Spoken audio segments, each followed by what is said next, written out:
सेव्यमान पावनाङ्घ्रि पङ्कजम् ज्ञानयज्ञसूत्रमिन्दुशेखरं कृपाकरं नारदादियोगिवृन्दवन्दितं दिगम्बरं काशिकापुराधिनाथ कालभैरवं भजे।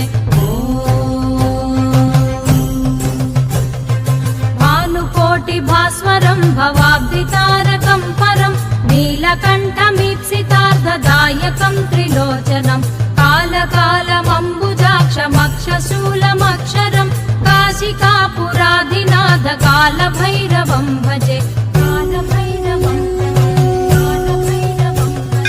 शूलटङ्कपाशदण्डपाणिमादिकारणं श्यामकायमादिदेवमक्षरं निराम